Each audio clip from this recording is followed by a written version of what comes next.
Olá, pessoal, seja muito bem-vinda, sejam muito bem-vindos, sejam muito bem-vindes ao Mundo Autista.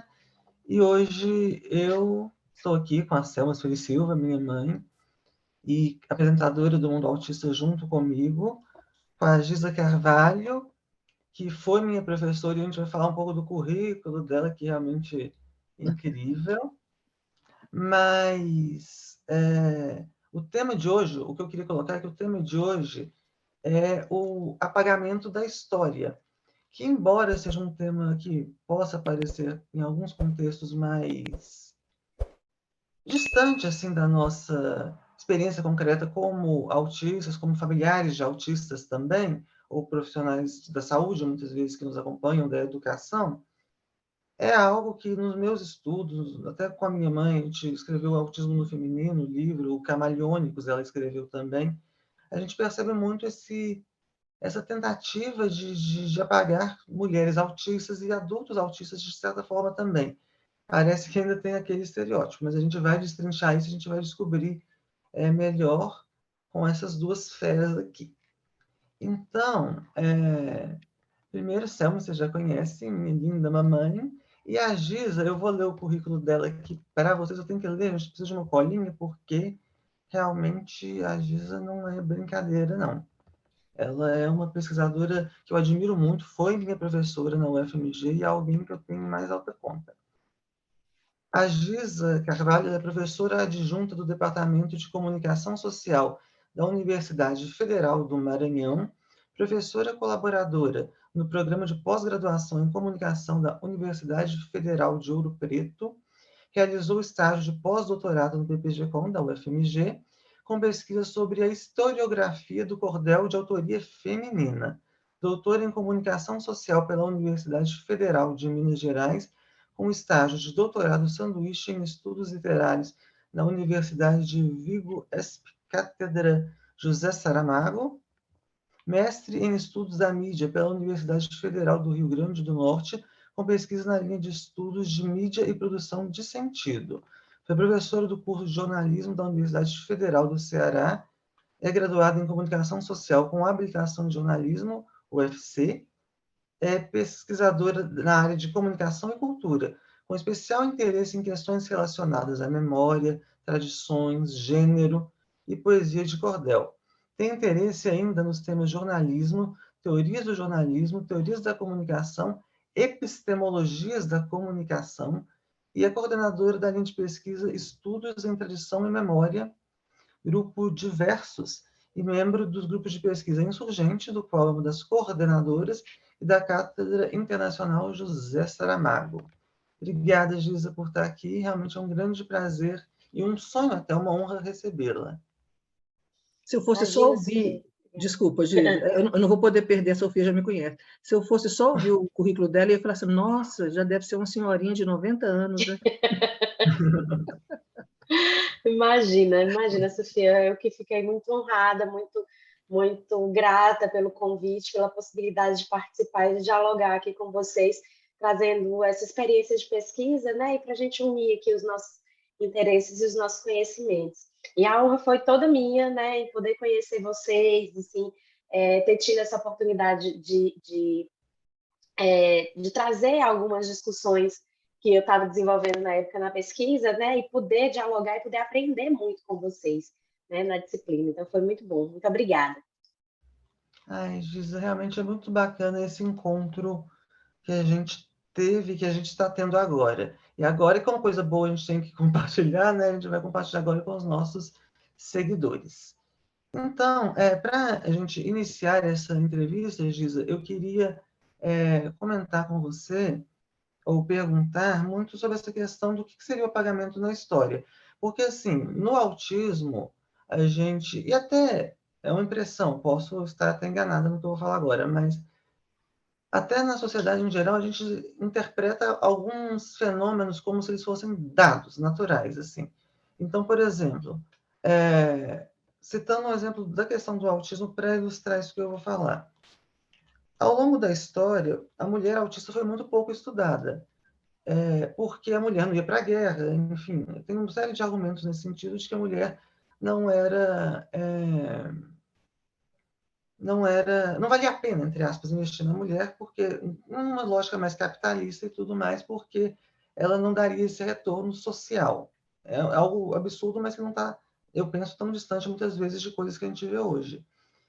E à medida, então, que foi pouco estudado o autismo na mulher cis, também na mulher trans, pessoas LGBT também, mas pensando na mulher cis, questões hormonais, por exemplo, que afetam a questão do remédio, ficaram de fora, questões de como a cultura e o social cobram uma interação diferente da mulher, foi ficando de fora também. E aí, pensando nisso, a gente chegou a umas estatísticas muito esquisitas de que tinha 10 mulheres para não, 10 homens para cada mulher autista, que foi cada vez mais diminuindo, 4 homens para cada mulher, e as pessoas repetindo como se fosse um fato imutável, assim. E sempre me incomodou muito isso, desde sempre, assim, desde muito nova, porque, na verdade, o que os estudos mais contemporâneos têm mostrado é que o autismo na mulher, ele tende, por essa questão social, principalmente, de como a gente espera que a mulher seja mais comunicativa, sociável, como o autismo leve na mulher, ele se manifesta, então, de uma maneira mais, vamos dizer assim, sutil, e ele acaba... São pessoas que não são diagnosticadas cedo, que muitas vezes... Minha mãe é um exemplo vivo disso. Depois de mais velha, ela foi ter o diagnóstico, porque eu já tinha tido antes, assim, em um outro contexto, e depois de situações muito desafiadoras ao longo da vida. Então, isso realmente é uma questão de saúde pública, né? Preocupante. E vendo agora, até saiu recentemente uma pesquisa, que se você elimina esse viés de gênero, não há diferença prática entre o número de homens e mulheres. Claro que você ainda precisa de mais validação, mais estudos a respeito disso. Só que a estatística hoje, na última pesquisa maior, foi de 3:1, ou seja, não é 10:1. A gente já vê que tem um subdiagnóstico nessa população. Então, eu falei isso mais para contextualizar, mas sabendo da sua pesquisa também, a questão da própria literatura de cordel, essa questão do apagamento. O que é esse apagamento e se ele, de certa forma, é excludente ou acaba atacando, entre aspas, mais as mulheres? Bem, é interessante ouvir esse teu relato, Sofia, e eu me lembro, assim, que de ter aprendido isso com você também, né? Essa coisa dessa diferença estatística dos diagnósticos com relação aos meninos com autismo e as meninas com autismo, né? E aprendi, inclusive, com você isso, assim, dessa questão social, porque é isso, as meninas, elas se pressupõem que elas sejam mais quietinhas, né? Elas sejam mais silenciosas, elas sejam mais tímidas. Os meninos mais agitados, né? Quando eles não cumprem com essa expectativa, né? Aí as pessoas se preocupam e vão procurar um diagnóstico, né? Para esses meninos. E as meninas não, porque é isso mesmo, né? Elas são assim mesmo, né? Da natureza, né? Das mulheres ser mais quieta, mais comportada. Inclusive, é até bom que sejamos, né? Segundo essa narrativa aí social.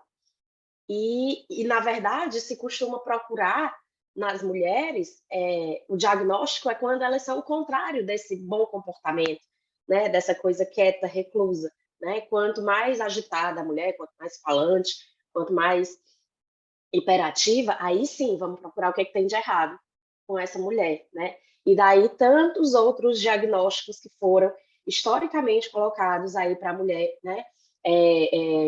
Da histeria, por exemplo, né? Que vem como quase que sinônimo, né? De mulher. Assim. E que, inclusive, né? A própria palavra histeria, né? Está associada a uma questão biológica da mulher, que é o útero, né? Assim, a mulher biológica, né? Então, assim, a histeria seria um sintoma resultante do útero, da presença do útero. E da descamação, e aí a menstruação, enfim, né? Não é esse o tema, mas tem a ver aí com como essas narrativas, inclusive muito associadas à saúde, né? Elas constroem essas imagens e esses estereótipos que vão sendo reverberados socialmente, né? Então, assim, quando a gente fala em apagamentos na história, a gente fala disso porque toda narrativa, toda história que é contada, obviamente ela tem um lado, né? Ninguém dá conta da história completa, absoluta, de todos os lados de um acontecimento, por exemplo, né? Então, elas sempre vão ser recortes. Acontece que esses recortes, eles vinham sendo feitos apenas pelos homens brancos, europeus, ali, médicos, né? Que entendiam na figura da mulher um ser inferiorizado, né? Um homem defeituoso, né? Então, se é um defeito, né? Assim, por que a gente vai estudar isso? Por que a gente vai... afinal de contas, a gente precisa entender dessa excelência, né? Isso eles pensando, né? Essa excelência maravilhosa que somos nós, homens brancos, poderosos, ricos, cisgênero, né? Heterossexuais nem sempre, mas que performam, né, uma lógica aí de um patriarcado, né? Que inclusive é sustentado e dá sustentação ao capitalismo, como você mencionou aqui anteriormente. Então,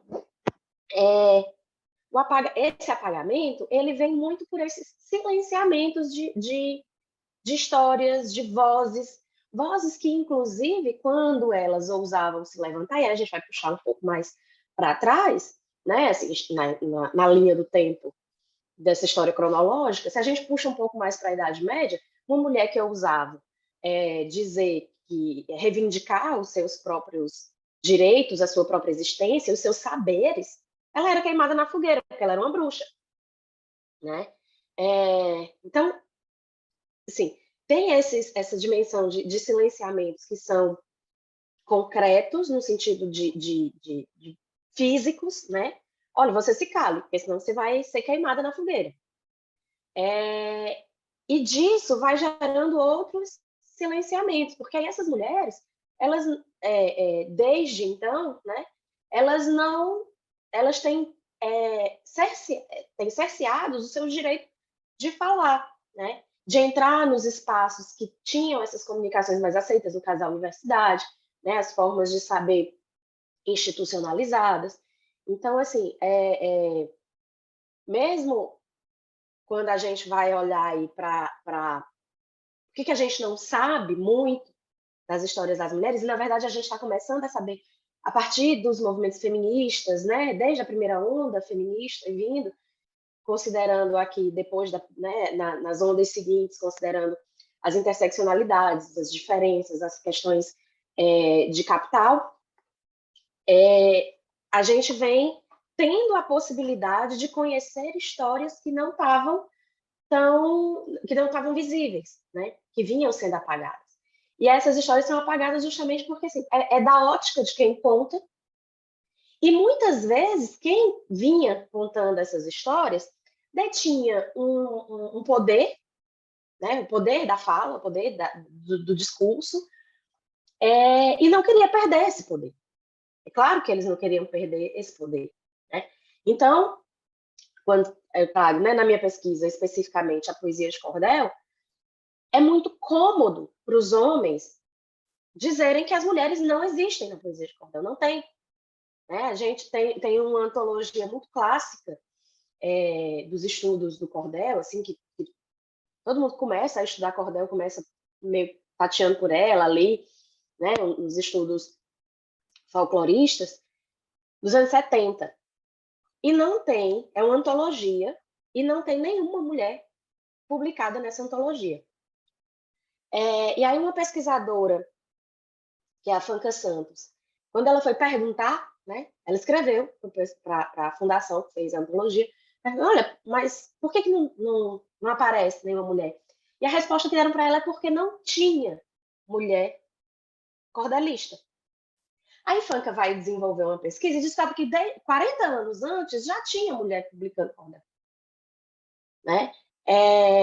Então, assim, não é porque não existe, é porque existe esse silenciamento. E, diante desse silenciamento, é muito difícil quebrar essas barreiras que são institucionalizadas, né? para que se diga, olha, não, na verdade tem sim, né? Tem mulheres, essas mulheres produzem com qualidade. E aí, o que a gente vem percebendo é que para que essas vozes emerjam, é preciso que haja uma quebra, uma fratura desse espaço institucionalizado que detém um poder narrativo. E aí é quando a gente precisa começar a olhar para essas outras histórias que fogem daquela chamada história dos vencedores, né? Porque essa história dos vencedores é a história que eu conto sobre mim, né? Então, assim, você vai lá no meu Lattes, por exemplo, lá no começo, e lê a minha biografia lá, não tem dizendo, por exemplo, eu não vou botar lá na minha biografia todas as vezes que uma revista rejeitou um trabalho meu, ou que eu fui quase reprovada numa disciplina porque eu não conseguia entender as coisas. Não é isso que a gente conta sobre a gente, né? A gente conta, e aí, diante desses poderosos que queriam manter esse poder, e um poder muito associado a essa figura desse homem universal, todas as mulheres, elas são vistas por eles como defeituosos, homens defeituosos, né?